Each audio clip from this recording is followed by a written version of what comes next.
ದಕ್ಷಿಣ ಕನ್ನಡ ಜಿಲ್ಲೆಯಲ್ಲಿ ಮುಸ್ಲಿಮರ ವಿರುದ್ಧ ದೌರ್ಜನ್ಯ ನಡೆಯುತ್ತಿದೆ ಎಂದು ಆರೋಪಿಸಿ ಜಿಲ್ಲಾ ಕಾಂಗ್ರೆಸ್ ಅಲ್ಪಸಂಖ್ಯಾತರ ಘಟಕದ ಮುಖಂಡರು ಇತ್ತೀಚೆಗೆ ಸಭೆ ನಡೆಸಿ ರಾಜ್ಯ ಸರ್ಕಾರ ಮತ್ತು ಪಕ್ಷದ ವಿರುದ್ಧ ಹೇಳಿಕೆ ನೀಡಿದ ಆರೋಪದ ಮೇಲೆ ಜಿಲ್ಲಾ ಕಾಂಗ್ರೆಸ್ ಅಲ್ಪಸಂಖ್ಯಾತರ ಘಟಕದ ಅಧ್ಯಕ್ಷ ಕೆಕೆ ಶಾಹುಲ್ ಹಮೀದ್ ಮತ್ತು ಮಾಜಿ ಮೇಯರ್ ಕೆ ಅಶ್ರಫ್ ಅವರಿಗೆ ಕಾರಣ ಕೇಳಿ ನೋಟಿಸ್ ಜಾರಿ ಮಾಡಲಾಗಿದೆ. ದಕ್ಷಿಣ ಕನ್ನಡ ಜಿಲ್ಲಾ ಕಾಂಗ್ರೆಸ್ ಅಧ್ಯಕ್ಷ ಹರೀಶ್ ಕುಮಾರ್ ಅವರ ನಿರ್ದೇಶನದಂತೆ ಜಿಲ್ಲಾ ಕಾಂಗ್ರೆಸ್ ಪ್ರಧಾನ ಕಾರ್ಯದರ್ಶಿ ಟಿ.ಡಿ. ವಿಕಾಸ್ ಶೆಟ್ಟಿ ಅವರು ನಿನ್ನೆ ಈ ಇಬ್ಬರು ಮುಖಂಡರಿಗೆ ನೋಟಿಸ್ ನೀಡಿ ಒಂದು ವಾರದೊಳಗೆ ವಿವರಣೆ ನೀಡುವಂತೆ ಸೂಚಿಸಿದ್ದಾರೆ. ಜಿಲ್ಲೆಯಲ್ಲಿ ಇತ್ತೀಚೆಗೆ ನಡೆದ ಅಬ್ದುಲ್ ರಹಿಮಾನ್ ಕೊಲೆಯ ಬಳಿಕ ಜಿಲ್ಲೆಯ ಜನತೆ ಆತಂಕಕ್ಕೀಡಾಗಿದ್ದಾರೆ.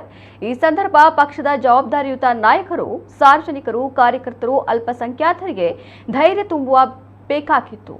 ಆದರೆ ತಾವು ಅಲ್ಪಸಂಖ್ಯಾತರ ಸಭೆಯನ್ನ ಏರ್ಪಡಿಸುವ ವಿಚಾರ ತಿಳಿದ ನಾಯಕರು ತಮಗೆ ದೂರವಾಣಿ ಮುಖಾಂತರ ಯಾವುದೇ ಸಭೆ ನಡೆಸದಂತೆ ಪಕ್ಷಕ್ಕೆ ರಾಜೀನಾಮೆ ವಿಚಾರವಾಗಿ ಯಾವುದೇ ದುಡುಕಿನ ಕ್ರಮ ಕೈಗೊಳ್ಳಬಾರದು, ಎಲ್ಲವನ್ನೂ ಸರ್ಕಾರ ನಿಭಾಯಿಸುತ್ತಿದೆ ಎಂಬುದಾಗಿ ತಿಳಿಸಿದ್ದರೂ ಕೂಡ ನೀವು ಸಭೆ ನಡೆಸಿ ಅಲ್ಪಸಂಖ್ಯಾತರಿಂದ ಪಕ್ಷಕ್ಕೆ ರಾಜೀನಾಮೆ ಕೊಡಿಸಿರುವುದಾಗಿ ಹೇಳಿದ್ದೀರಿ.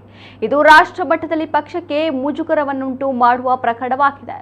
ಹಾಗಾಗಿ ತಾವು ಪಕ್ಷದ ಜವಾಬ್ದಾರಿಯುತ ಸ್ಥಾನದಲ್ಲಿದ್ದುಕೊಂಡು ಪಕ್ಷದ ಶಿಸ್ತಿಗೆ ವಿರುದ್ಧವಾಗಿ ವರ್ತಿಸಿರುತ್ತೀರಿ. ಪಕ್ಷದ ನಾಯಕರ ಹೇಳಿಕೆಯನ್ನು ನಿರ್ಲಕ್ಷಿಸಿರುತ್ತೀರಿ.